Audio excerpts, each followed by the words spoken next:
जय हिंद दोस्तों, बहुत बहुत स्वागत है हमारी इस इन्फॉर्मेटिव वीडियो के अंदर। आज हम आपको एक नोटिस बताने वाले हैं जो एक व्यक्ति को जारी किया गया है। उस व्यक्ति ने यूपीआई का अनाप शनाप लेन देन कर लिया था। दोस्तों आपको पता होगा यूपीआई के अंदर फोन पे, गूगल पे, पेटीएम, भारत पे, हर एक बैंक वाले अपने अपने यूपीआई को प्रमोट करते हैं। लेकिन मैं आज आपको बताने वाला हूँ show cause notice for assessment under section 63। GST department को बहुत सारी पावर होती है कि वो किसी भी व्यक्ति को कभी भी नोटिस भेज सकता है और उनसे क्लैरिफिकेशन इन्फॉर्मेशन मांग सकता है। इस नोटिस के अंदर दोस्तों आपको मैं पढ़ के बता दूं, it has come to my notice. ये ऑफिसर कहता है मुझे ये पता लगा है कि दैट यू आपकी कंपनी या आपकी फर्म तो liable to be register under section 22 of the act. GST act के सेक्शन 22 के अंदर लिखा हुआ है अगर आप पूरे साल के अंदर 20 लाख से ज्यादा की सर्विस दे देते हैं या 40 लाख से ज्यादा का माल बेच देते हैं तो आपको जीएसटी रजिस्ट्रेशन करना पड़ता है, जीएसटी की रिटर्न भरनी पड़ती है और जो भी सेल और सर्विस करेंगे उस पे जीएसटी देना पड़ता है। हैव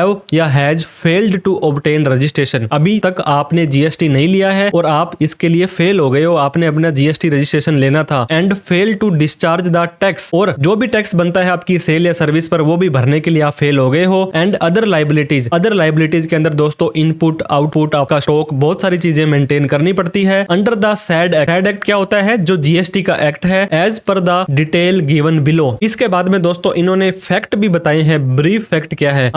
आपने दोस्तों सुना होगा एक पानीपुरी वाले ने 41 लाख रुपए अपने अकाउंट में यूपीआई से ले लिए थे, तो उसको भी एक मिलता जुलता ही नोटिस आया था। उसको तो दोस्तों समन दिया गया था कि आप आकर के इसको जस्टिफाई करें, प्रूफ करें, लेकिन यहाँ पर तो इसे इस तरह का नोटिस दे दिया गया है कि आपने अपने आप को रजिस्टर क्यों नहीं किया है। You being an individual have received the amount through phone पे, पेटीएम, और बकायदा यहाँ पे दोस्तों एक नंबर भी दिया गया है कि इस मोबाइल नंबर से आपने फोन पे पर या पेटीएम पर toward the supply of service या goods to the extend financial year 21-22, 22-23, 23-24, 24-25। दोस्तों 4 साल का नोटिस इन्होंने दिया है without having enrolled under the GST act below. इसका क्या मतलब हुआ कि आपने पिछले कई सालों से जीएसटी का लेन देन कर रहे हो। दोस्तों ऐसा नहीं है कि आपका 31 मार्च 2025 चला गया और उसमें आपने अनाप शनाप लेन देन किए थे तो आप बच जाओगे। आपको हर बार हम बताते हैं कि अननेसेसरी ट्रांजैक्शंस, अननेसेसरी लेन देन नहीं करने हैं। अगर आपकी ये जो क्रेडिट साइड है, क्योंकि ज्यादा से ज्यादा दिक्कत जो इनकम टैक्स या जीएसटी डिपार्टमेंट को आएगी वो आपके क्रेडिट साइड के अंदर ही आएगी। अगर आप उसको ये बता देते हैं कि ये ना तो मेरी सेल है और ना ही मेरी सर्विस है, तो दोस्तों आपको टेंशन लेने की जरूरत नहीं है। कई बार क्या होता है, आपने किसी से लोन लिया होता है या कई बार आपका जो लोन किसी को आपने दिया होता है वो आपका वापिस आ जाता है। इसके अलावा कई बार आपका गिफ्ट होता है या कई बार इस तरह की ट्रांजेक्शन होती है जो आप किसी और के ब्याह पर करते हैं। तो मैं आपको ये दोस्तों एडवाइस देना चाहूंगा कि अननेसेसरी लेन देन आप ना करें। जितना भी लेन देन आप करते हैं उसका रिकॉर्ड रखना सुनिश्चित करें और इनकम टैक्स की रिटर्न जरूर भरें। आईटीआर के फॉर्म 1, 2, 3, 4 होते हैं। जैसे आपकी इनकम है उसी तरह से आप अपना ये देखें, क्योंकि दोस्तों एक क्लिक के अंदर ही इनकम टैक्स वाले, जीएसटी वाले आपका सारा का सारा डेटा कलेक्ट कर सकते हैं। मैं फिर आपको बताना चाहता हूं, न कि हम ये आपको डराने के लिए वीडियो बनाते हैं। आपको रूल पता होना बहुत जरूरी है। जब भी आपकी इनकम 3 लाख से ऊपर चली जाती है तो आपको आईटीआर भरनी मैंडेटरी है। अगले साल से ये लिमिट 4 लाख हो जाएगी, जो कि फाइनेंशियल ईयर आपका 25-26 होने वाला है। हालांकि 7 लाख रुपए तक आपको टैक्स नहीं देना है और यही 7 लाख रुपए 12 लाख रुपए हो जाएगा फाइनेंशियल ईयर 25-26 के लिए। और बात करते हैं अगर आप सर्विस प्रोवाइडर हैं तो 20 लाख से ज्यादा की रिसीट, और आप एक ट्रेडर हैं तो 40 लाख से ज्यादा की सेल अगर आप लेते हैं तो आपको जीएसटी नंबर भी लेना पड़ सकता है। तो इसीलिए अननेसेसरी लेन देन से बचें, प्रॉपर रिकॉर्ड रखें। आईटीआर भरें या ना भरें, एक बार अपना एआईएस, टीआईएस और 26 से जरूर चेक कर लें। किसी भी तरह की कोई प्रोफेशनल हेल्प आपको चाहिए हो तो आप हमारे दिए गए नंबर पर कॉल, मैसेज, व्हाट्सएप कर सकते हैं। Thank you so much for watching this video. Legal रहें, लॉयल रहें, टेंशन फ्री रहें। जय हिंद, जय भारत।